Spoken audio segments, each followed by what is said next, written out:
You're here for the Riding the Emotional Roller Coaster of Chronic Pain webinar. And my name is Tanya Hyde, and I'll be moderating the webinar today.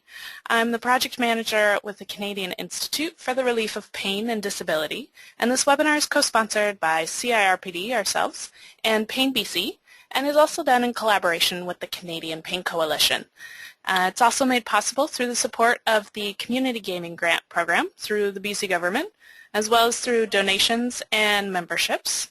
And as I mentioned, my name is Tanya, and I'll be moderating the webinar today and handling the Q&A session. And our presenter today is Dr. Wesley Book. Dr. Book is a registered psychologist who practices in the area of clinical and rehabilitation psychology. In 1997, he co-founded behavioral health care with an interest in individually tailored cognitive behavioral approaches to chronic conditions that emphasize the home, community facilities, and workplace as rehabilitation clinic. Currently, Dr. Book's focus is on psycholegal assessment and the treatment of complex forms of human suffering, such as chronic pain. He has research interests in pain-related fear and risk factors for clinical distress in caregivers and clergy.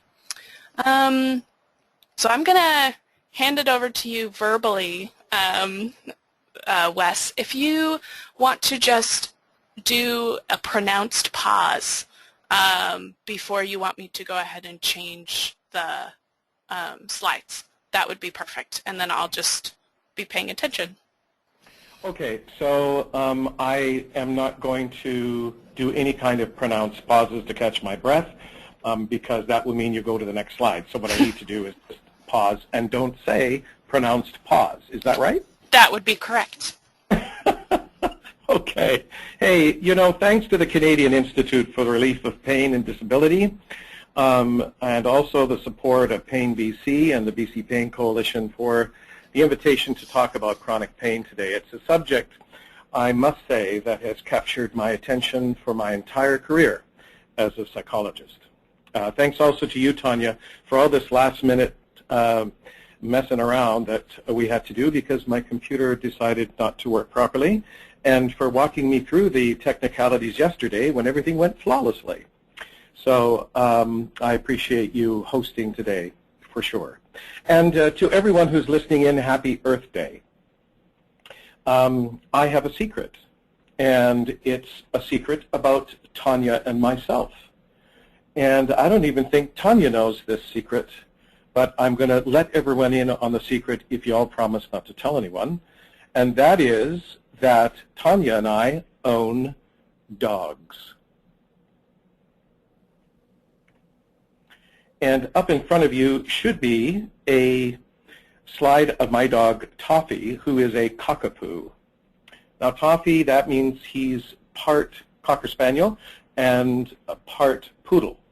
How this works out, actually, since as a psychologist I've needed to assess him many times and try and figure him out, is that when I really want Toffee to do something, he gets all friendly, wags his tail, and acts dumb, kind of like a Cocker Spaniel might. However, when he wants something that I don't want him to have, he gets really, really clever like a poodle. That's my story, and I have others where those are coming from. I would say that it's a great intervention for roller coaster emotions to have a dog. And that's our topic today, is the roller coaster of chronic pain. I'm not going to explain that a whole lot to you who are listening in, because I think you know all about it in spades. Well, I'm going to now make a pregnant pause and wait for the next slide. Here's the rest of the family, or at least some of them. Dr. Elizabeth Banner is to your left, and Dr. Judah LePage is to your right. And those two clowns in the middle belong to me. I'm the guy on the right who's looking very fetching today. I don't know much about the guy on the left. He seems to be trying to copy how I sit and everything. I don't know, a bit goofy. Anyhow, I am really pleased to have such great team members. And I do want you to know that when you're having roller coaster emotion, it really helps you to be reminded or to remind yourself of who loves you.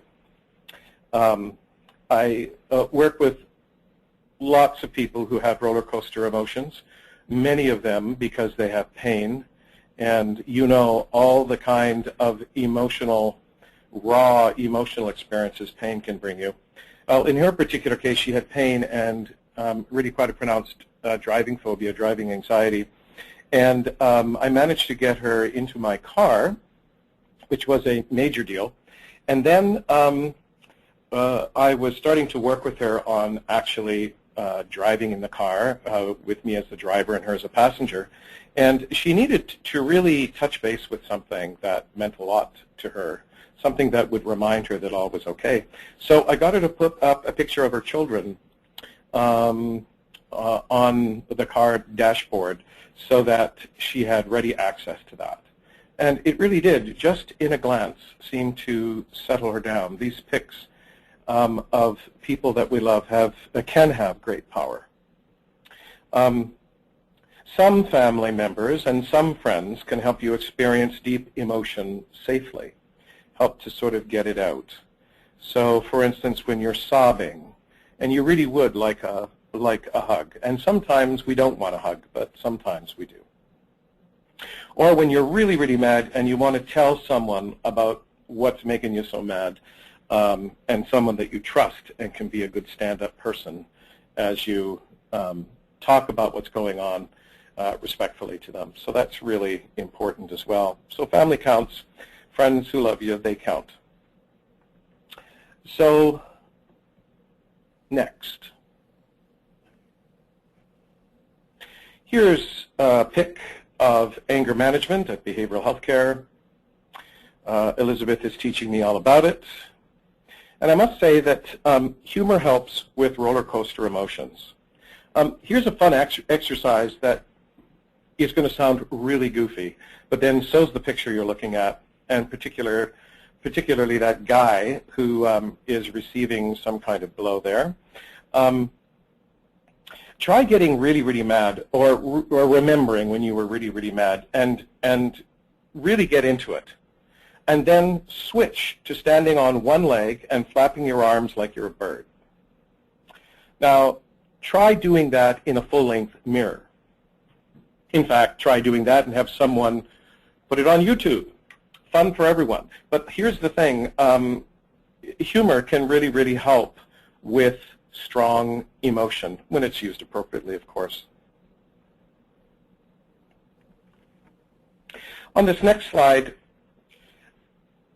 what we're seeing here in British Columbia is that 1 in 5 have chronic pain. That's pain greater than 6 months that a person is experiencing at least several times per week, and the severity is at least moderate to severe. And what I want you to know is that you are not alone if you have pain, even though you may well feel like it. And on the next pick, the problem with pain and the reason that you might feel alone in your pain is that chronic pain disappears you. And emotion can make you feel real. I wonder if you've had an experience of that. If you're experiencing roller coaster emotions, I want to say rejoice, because you're showing signs of life. Strong emotions bring color to the cheeks, get your heart pumping. Emotions help us feel alive. And of course, there can be a downside. So in our next slide, you see this dude hanging on for dear life to his emotional roller coaster as it zooms all over the place. My dad used to say to me, son, he'd say, you can have too much of a good thing. Well, I don't know about you, but there are some things I'd like to have too much of. But you probably can have way too much of good emotion. It can get quite out of hand, and that's the subject of the presentation today. Well, on the next slide are some fun facts about pain science. It certainly has been an evolving field, tons of research, And I think there's been another paradigm shift in the field. Turns out that pain is actually not in your injured part, but in your brain. Pain is an output of your brain that may well come from signaling from an injured body part, for sure. Neuromatrix theory suggests that we process pain like other incoming data that we perceive as threatening. The neuromatrix is not a thing. It's not something if you opened up your head you'd find it, but it's actually a set of brain processes. And our pain system, our neuromatrix, acts like a big super threat system which is designed to protect us. But sometimes the neuromatrix system itself becomes overprotective and then becomes a new treatment focus when pain lingers. Now, in this whole process, emotion is both an input and it's also an output. It's one of many. So if you're threatened, our neuromatrix processes assess what's happening and sends out a protective response, like panic, which is designed to get your attention right away, or pain, same, or anger to help you fight or run away. All of these are meant to be protective measures. One more slide from pain science. Too much emotion winds up the pain system, winds up that neuromatrix, and we get more pain. We get hypersensitive. So there's a theory called hypersensitivity theory, such that small threats become even bigger. Today's presentation is about winding down roller coaster emotions that wind up the pain system. Now, on the next slide, I'm going to suggest that all this can get quite complicated. I often say to my clients that we are far more complicated and sophisticated than our best theories about us, and I think that's true. But what I'd like to do now is talk practically about emotion and the emotional roller coaster. When it comes to emotion, we can get as complicated as we want. But if you look at the graph to the right of your screen, down at the bottom of all that math, I'd like to bypass all those mathematical complications and get to the point, which I don't know if you can read it, but all that math apparently adds up to peanut butter cookies. So I want to get past the complications, which could keep us here all day talking about the pain science and strong emotions and runaway emotions, and just talk practically today from my own experience, from the literature and what I've learned from my clients who live with pain. And I'm going to be suggesting as I go through my presentation that instead of over-controlling or avoiding our emotions so that we get all wound up, right? Remember, wind up, so that our emotions start yelling at us, that we would do well to learn to appreciate our emotional life, to listen to the little messages that our emotions are trying to deliver, which can be so helpful in our problem-solving activities because they come from areas in our inner life, in our mind, in our deep thinking that might be very helpful, insights, revelations, epiphanies that might really help us.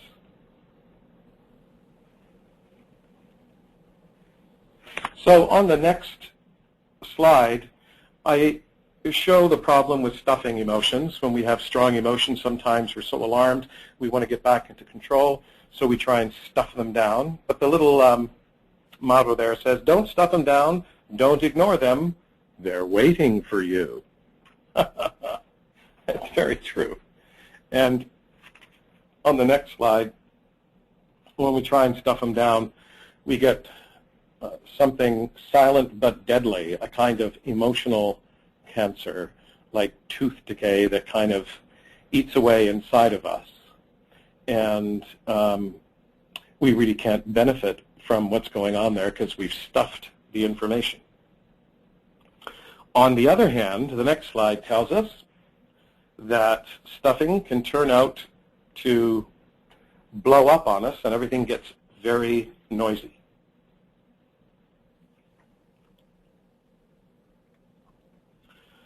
So on the next slide, I say, how can I get off this roller coaster? Do you identify with either of those two characters in that roller coaster? They are looking mighty perturbed to me. And you might have had this experience yourself, like you're just barely hanging on, and something else is taking you around some sort of track you hadn't planned for yourself.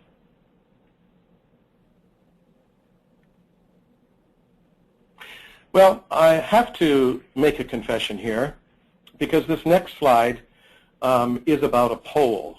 And the reason I want a poll is because I want to tell you that all the best things that I've learned about chronic pain, the practical ins and outs of how to approach chronic pain and how to live a life worth living with chronic pain, although that can be exceedingly trying. The best stuff I learned from patients. There you have it. My clients rock, and I would say it wasn't graduate school. And even though I've read some mighty fine books and even some practical books, it's really been my clients who have taught me about chronic pain. So I think it's really important for people that have chronic pain to have a voice and show their wisdom. So I'd like to invite Tanya to conduct a poll about how we get off this roller coaster, and I've asked 3 questions there. So Tanya, over to you. Actually, we forgot to set up the poll in advance. So I'm not going to do it as a strict poll, but what I'm going to do is have people just type in their answers to those questions in the question box. And then I'll just read through some of the questions, which works great since it's more question-based than like a yes or no. So if some of you want to go ahead and just type in, what have you tried to get off the roller coaster, for what situation, and how is it helpful, all in one sentence or a couple of sentences. Then I'll just read them out loud. I'll read a sampling of them. And while people are doing that, would you like me to fill in the airtime with something? Sure. All right, then. Well, while people are doing that, I want to tell you that in the next slide coming up, I'm going to share with everyone one of my favorite strategies in dealing with overwhelming emotion that actually came up in a session with a client of mine who was living not only with chronic pain, but also with post-traumatic stress disorder. So he just had a lot of stuff going on in his head. He was worrying all the time. He was anticipating things that hadn't come yet. He was getting himself very alarmed about that. We call that sometimes in psychology catastrophizing. He was really so alarmed. He sometimes when he got down would ruminate, which means he was thinking all the time about the past. And interesting enough, it wasn't good things that he was thinking about. It was really heartbreaking stuff and tragic stuff, the effect of what had gone on with his condition to him and how it impacted his family and his children. And he was a guy that basically was on an emotional roller coaster in his head and in his emotions. His thoughts just would not stop, just on and on and on. And we worked out a strategy that was very helpful to him and very much in keeping with the psychology of handling difficult emotions. Very good. Okay, we do have some responses now, so I'll go ahead and read them. What have you tried? Meditation, visualization, and withdrawal from situation. Then there's another one, meditation, nature, and sharing feelings with someone safe. Oh, that's great, yeah. So another one, meditation daily while doing exercise for chronic back pain, keeps the pain under control. And there's someone, actually, she's online, said she wanted to hear you talk as she just had you at her workplace where you talked about chronic pain. So. Oh, I hope that was a good thing for her. And then others say family and friends help as well as pets. Physical activity, walking or gardening to help calm the mind and body. Someone said they've developed a laughter library to use when they need to lighten their mood or distract themselves from pain. Oh, I've never heard that. That's really cool. I like that. I'd like to make a few additions to that and have you share that library with me. I'm always up for a good laugh. And then there's a few people who have said that they've tried medication for helping get off the roller coaster, antidepressants to help even things out. Yes. Yes.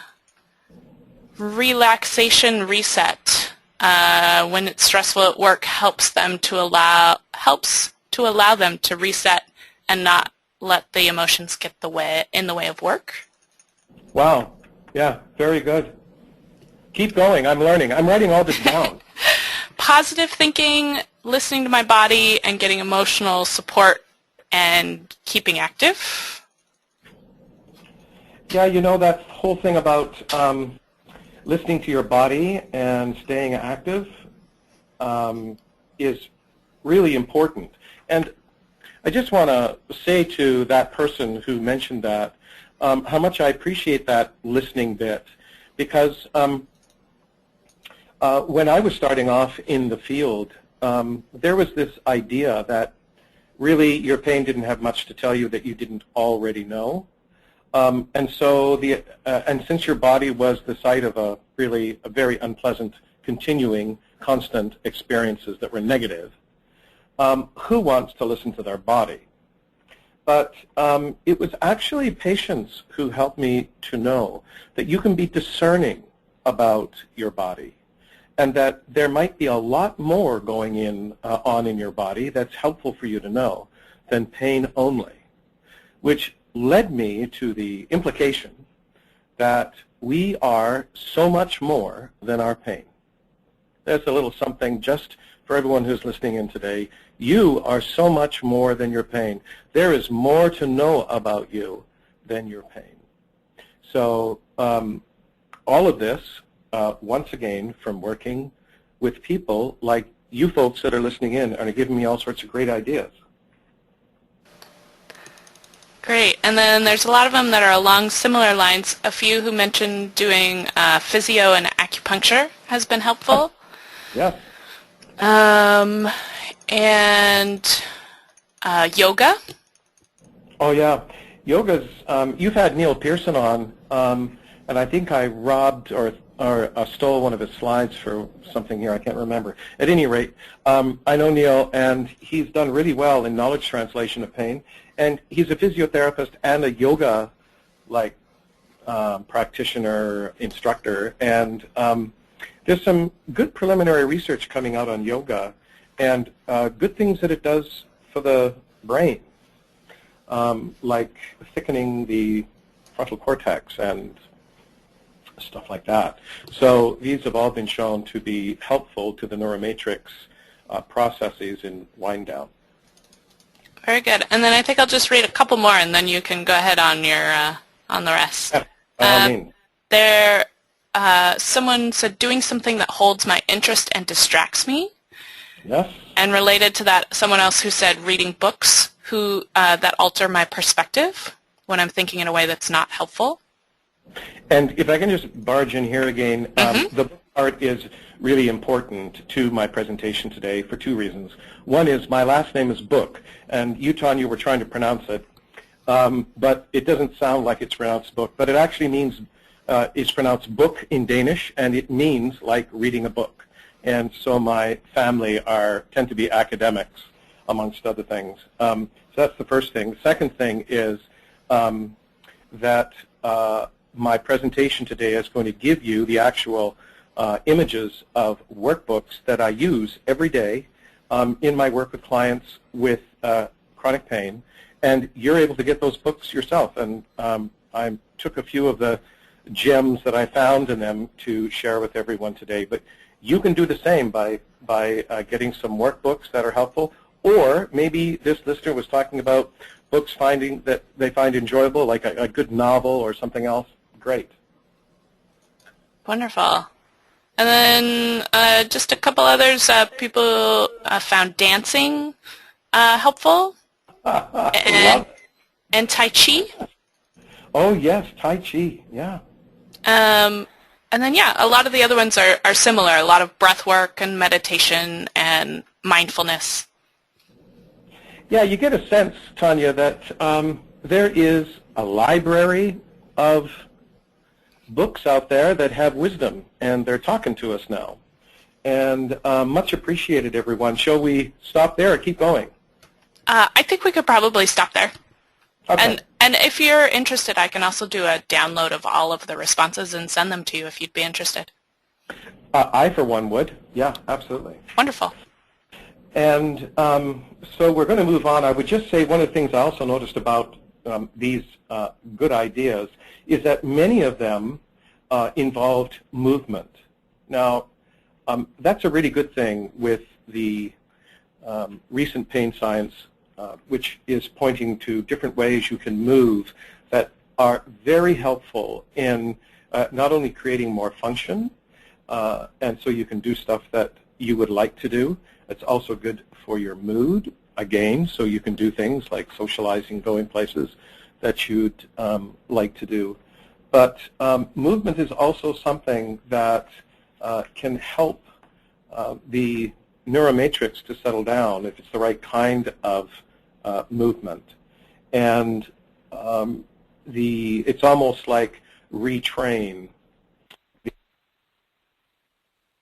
kinds of movements do not need to be responded to with such huge threat from the brain. It's actually going to be okay. So little movements to bigger movements to bigger movements, nudging the tolerances, that's the way to go.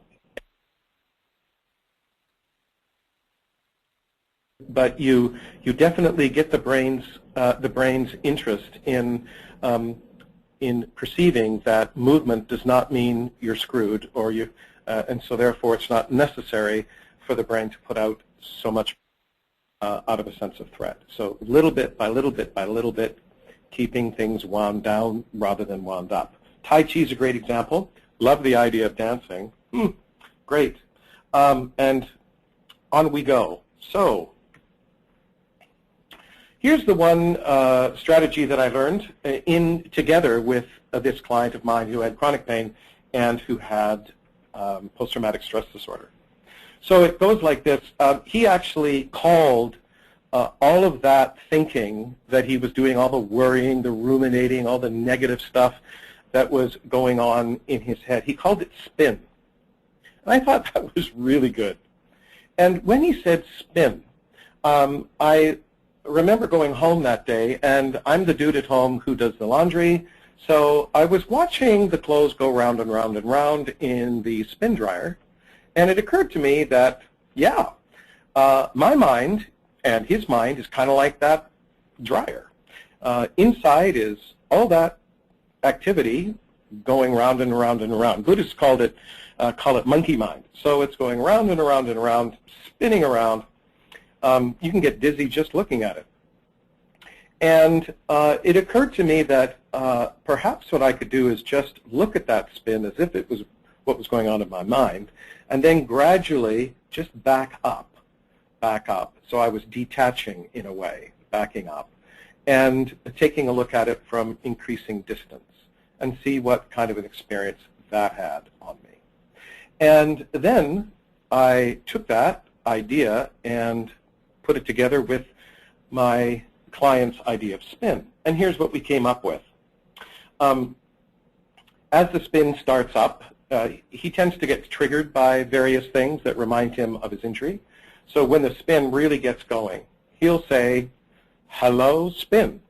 And he might even name an emotion. Now, this is going to sound weird, I know, but then that's me. So he actually says to himself or out loud, "Hello, spin," and he names it. There's power in naming things. Then he says, a little gratitude, "Thanks for showing up." Why does he say that? Thanks for showing up. Well, because this spin is an output from his super threat system, his pain system, that's saying that it's really working on something, it's all upset, and he needs to know something. So he says, thanks for showing up. You're trying to tell me what? And then he'll figure out what it is. You're trying to keep me safe. You're trying to tell me that there's a lot going on in my life and I feel out of control, that sort of thing. So once again, what are we doing? Hello, spin, hello, emotion. Thanks for showing up. You're trying to tell me this is what this emotion's trying to do. Then he says, I'll be okay. I'll help communicate safety to himself. Then if it's really loud in his head, he uses a telescope technique. You know, when you're looking through a telescope, you turn it one way and you get things zooming in, and you turn it the other way, the objects zoom out. Do the same thing with your thoughts. So zoom in, zoom out, and you have the power to do that. So you just zoom out, and you might even see yourself putting the thoughts in a spin dryer and moving back, asking yourself, what's next? So there you have, you're not going to find that anywhere, folks. That's secret out, and glad to share it with you on behalf of my clients. Feel free to use it. It's called Spin, and it really helped this fellow, I must say. What, did it cure him? No. But it really was another tool in his bag of tools that helped. All right. Now, here we have one of the workbooks I use all the time. This one actually has Elizabeth's name on it, so now she knows who has the book. Don't let your emotions run your life. And it's about an approach called dialectical behavior therapy. I must say dialectical behavior therapy is, Marsha Linehan's the pioneer, but it's just filled with great common sense. It's like people got together, you know, around a campfire one day and said, you know, we've got this problem, some sort of emotional problem, and they started coming up with ideas just like we did a few minutes ago. What can you do when you're in that situation? What can you do when your feelings are just running away from you? You're feeling totally out of control. And you folks out there generated a list that's, goodness, near 20 items long. And there's just wisdom out there. And in dialectical behavior therapy in this book and in others, they're just very good at offering really cool ideas that probably come out of their work with clients too. So there's a free plug for the dialectical behavior therapy people. One of their ideas or their thoughts, really good, and I use it all the time with panic, is, but you can with pain flare-ups, by the way, or both, self-soothing emergency kit. So in the book, it says you actually have this kit or this pouch or, I don't know, something you can carry stuff in.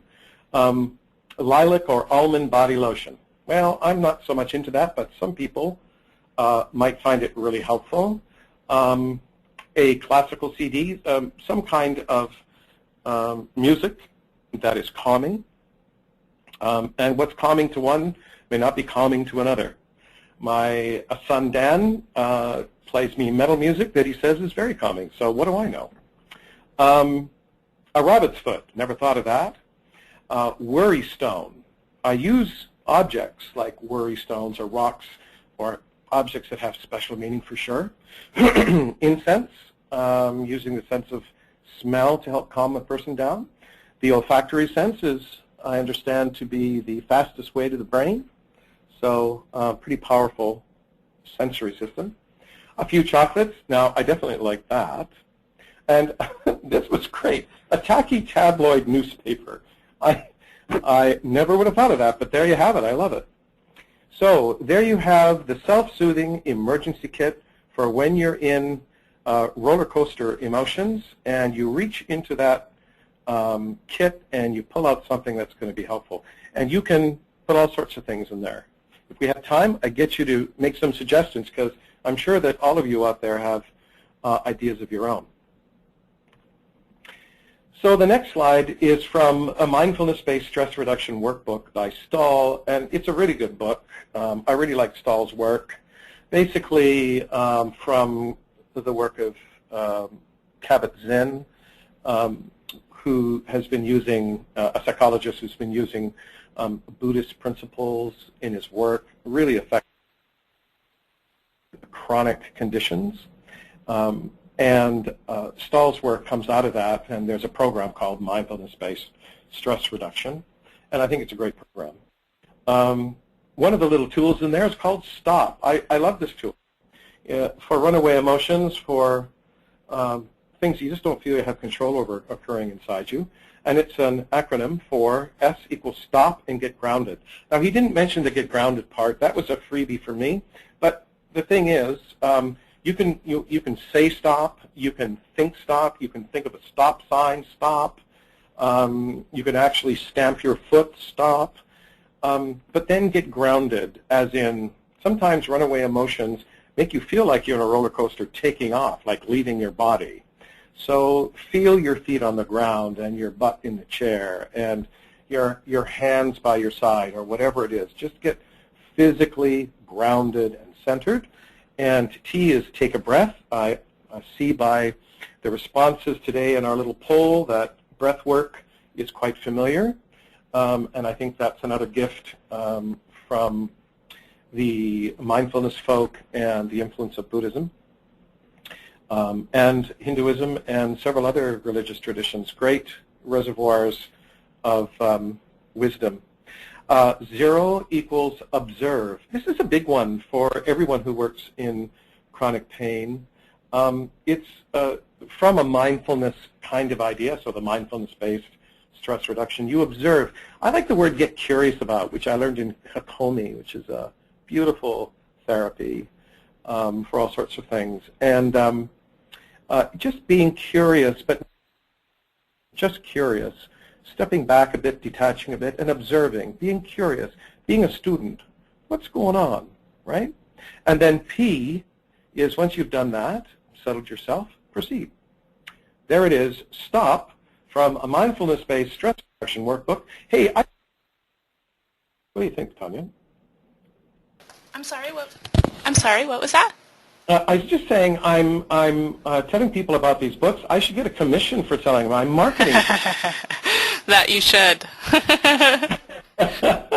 Next slide is Dialectical Behavior Therapy Skills Workbook. Well, I've already raved about dialectical behavior therapy. And here's an example of one of their distraction. Who doesn't know about distraction? We all use it, right? But they've just cataloged a bunch of stuff you can do to distract yourself when you're having roller coaster emotions, if that's what you need to do. The thing is, you don't have to do just, be a one-trick pony. You can have lots of things that you can do, have available to you, and try them and see what works. Well, here's distract, and they say distract with pleasurable activities, and even give you a long list in this workbook. Distract by paying attention to another person. That's really true. Sometimes that can really work well. So getting your mind off your own stuff and onto somebody else's can give you a break. Have you noticed that when somebody phones you, you can be in the middle of an argument with your child or your loved one or your friend or somebody, and then you pick up the phone and go, hi, how are you doing? And it's like nothing ever happened. You're not really all wound up at all. It's amazing what we can do to actually switch from feeling like we're in a roller coaster to something that feels a bit more like we have some control. Another thing is, and somebody mentioned this today, by leaving, so maybe leaving the situation where things are getting really heated and nothing good is going to come. If it's a loved one, just say to your loved one, hey, I'm just getting way too upset. I need to go and calm myself down so I can talk better with you, and just let them know what you're doing, or else they might pursue you, which is probably what you don't want. You might want to, if you're having a pain flare-up or having just a roller coastery kind of experience, sometimes just changing rooms or changing sitting positions can be a kind of sign or a trigger for a different way of feeling. Distract with tasks and chores. So, yep, mine would be laundry, and of course I'd be reminding myself how my mind is like the spin dryer. And by counting, there's an old one, right? Counting. So trying to move the center of your brain activity from the limbic system, which is processing with the rest of your brain all sorts of emotions, and more into the frontal cortex, doing something kind of, repetitive, kind of boring, kind of uses, a mathematical exercise, computation, things like that. It can settle emotions down. On to the next one, which is also from this book, and I love it, and I suspect that the people at Dialectical Behavior Therapy lifted this from EMDR, eye movement desensitization and reprocessing. At any rate, that's where I learned this. Safe place visualization. I think it's very powerful. And basically what you do is, first of all, you get yourself into some safe surroundings. That would be a good place. If you're going to be at a safe place inside, you need to be in safe surroundings outside. Do some breath work, a couple of breaths. My favorite thing to do with breath work, and there's lots of different things to do, is actually just to get out of the way of the breath. And I do that by just thinking about soft belly without at all thinking about breath. And your body will usually, if you're not under immediate threat, want to go there. It's a good thing to do. Next is remember a strong memory of safety, a memory of safety, of love, of when you felt content, kind of happier, at least safer. Or maybe you don't have any of those memories from your childhood or other times in your life. So the story of safety from a book or somebody else. And then visualize it using all your senses, right? So you go through each of your senses, your sight, the sounds, the smells, the tastes, etc. You really, really get into it and make it all come vividly alive.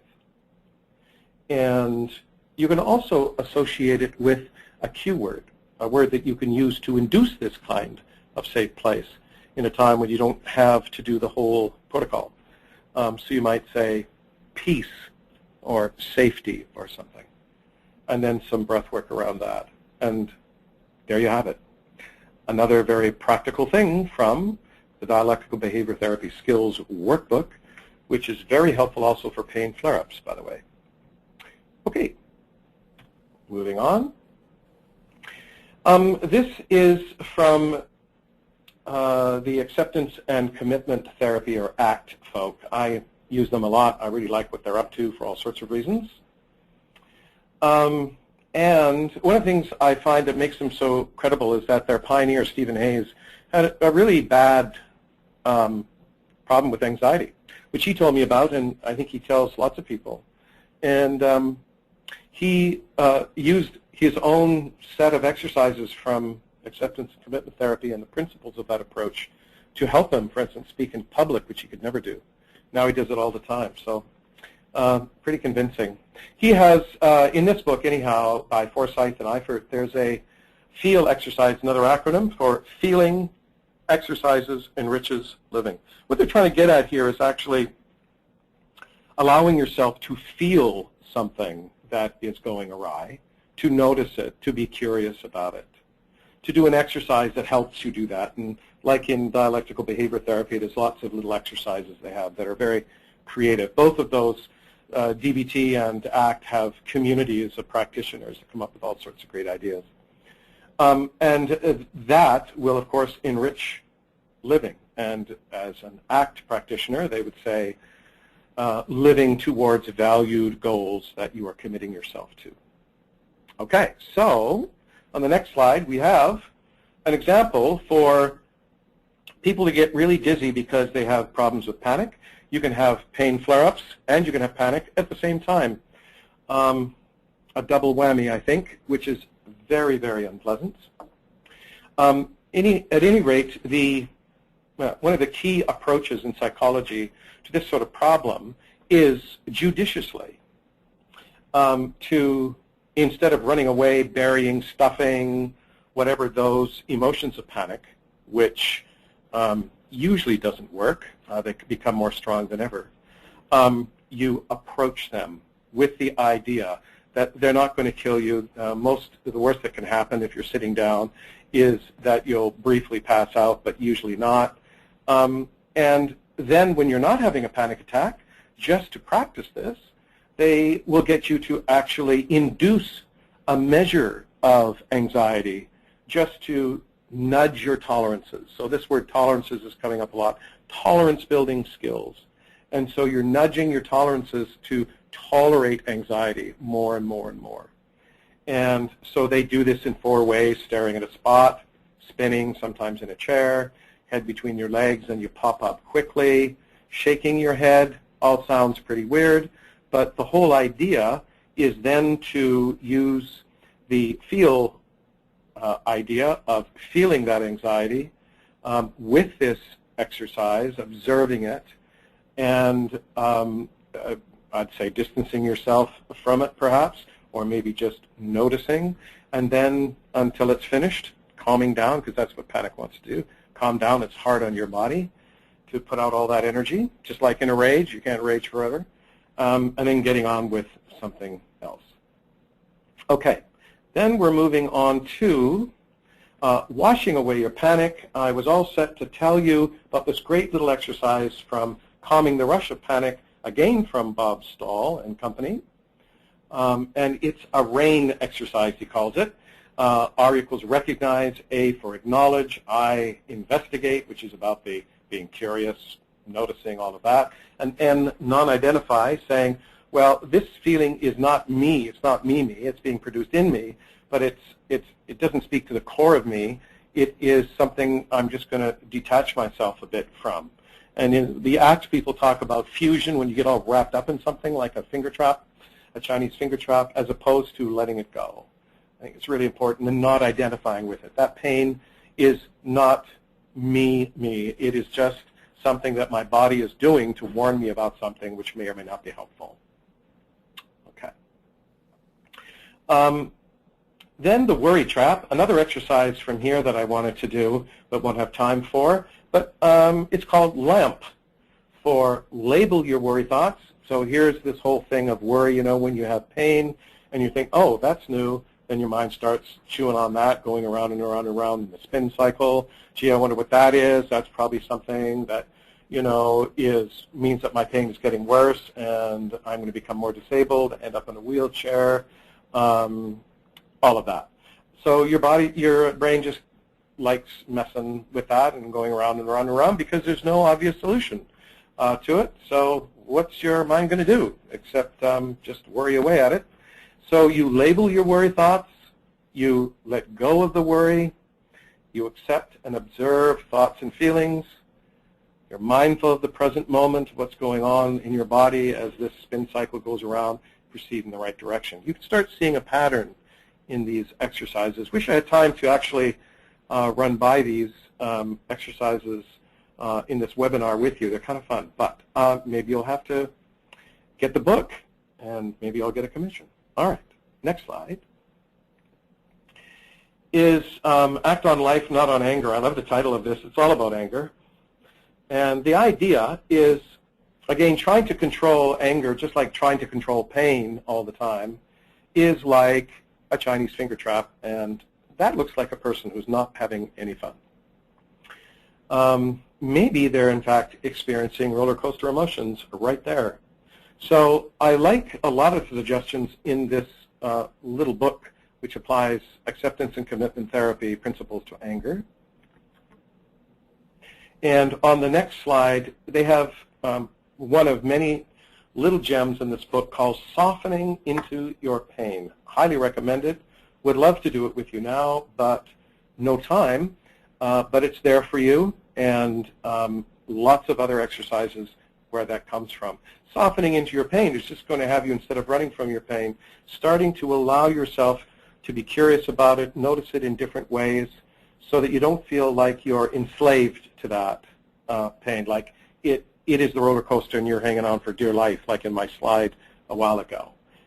But instead, developing a relationship with that pain that allows you to experience and perceive it in ways that are more helpful and end up something more functional, as opposed to this is big, huge threat, it's a big, huge, scary monster, and you better run like hell.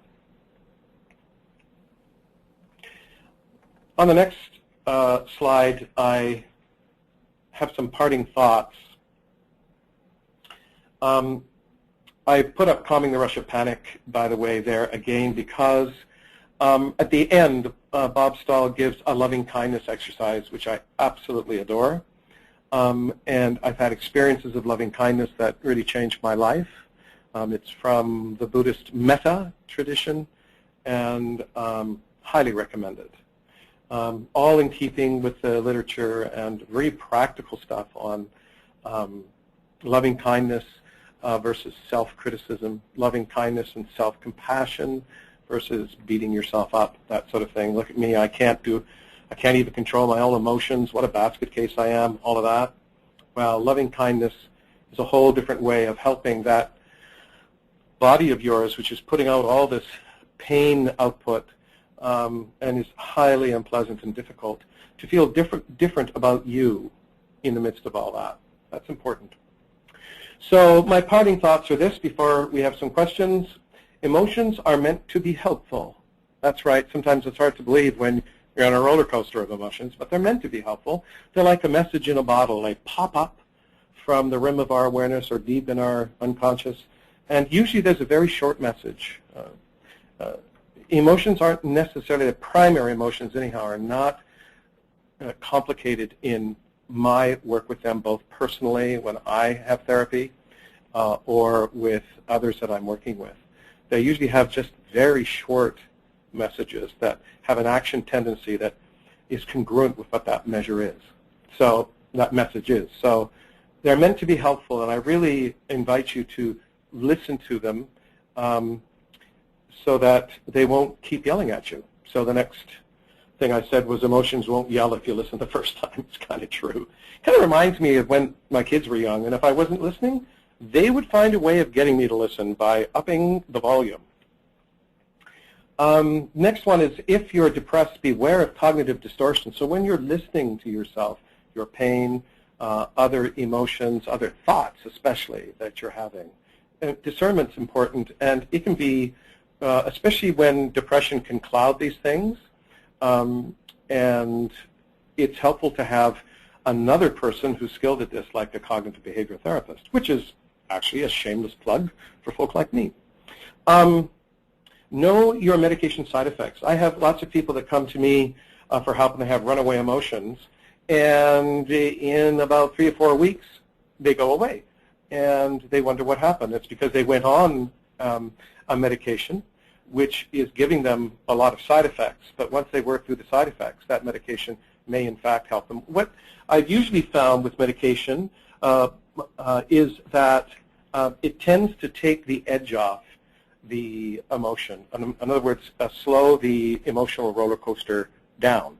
Just makes it more tolerable on a good day to have you do the things without medication that you are learning to do and are wise to do that are going to help you with those emotions and with that pain. And finally, consider sleep restriction to get into slow wave sleep longer. I had the good fortune of, luckily, chancing on Dr. Jonathan Fleming at UBC Hospital, who was the director of the Sleep Disorders Clinic back in the day, and I learned to love the science of sleep, and I use it all the time. And one of the things I think that really helps with emotions is if you can get a better sleep. Of course, how are you going to do that with all the pain? There are some ways of helping with that, which are a combination of medication and something called cognitive behavioral therapy / insomnia. Cognitive behavioral therapy for insomnia.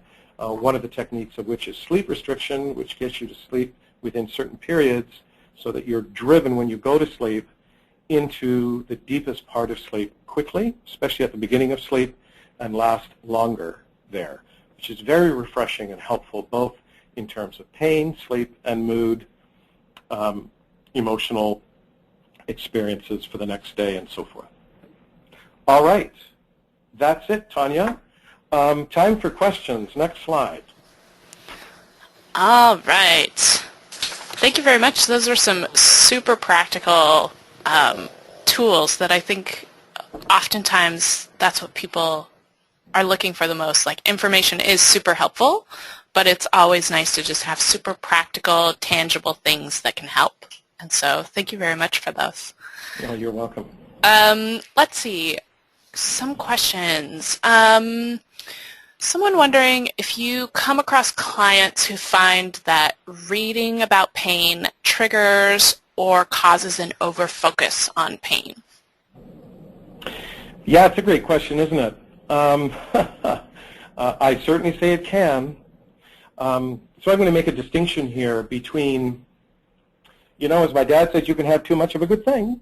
So if you're reading obsessively about pain, then that's just one more way of becoming pain-focused. And pain is already so good at helping you to pay attention to your pain experience.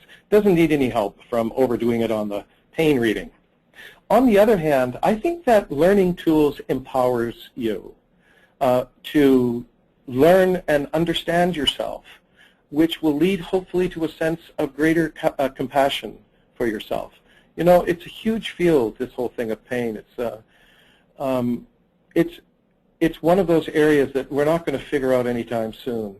And so therefore, knowing a few practical tools, reading something about pain can be really helpful, but not like living in pain books obsessively, I don't think is going to be the kind of thing that's helpful. But I bet you the caller, the person who asked the question already knew that. So there you have it. All right, and then there's a couple of questions asking about the sleep restriction. Either if you can provide an example of it, or if you would be willing to provide some resources around that. Yes. Well, the person to look up is Colleen Carney. And she's a researcher from McMaster, came and did a workshop here. But given that I've had sort of this sleep interest, I've known about this for quite some time, but I thought she was really good at it. Has some really good workbooks out there about how to use state-of-the-science sleep strategies to help you get a better night's rest. And the sleep restriction idea is that you set a time in the morning when you're going to wake up, come hell or high water.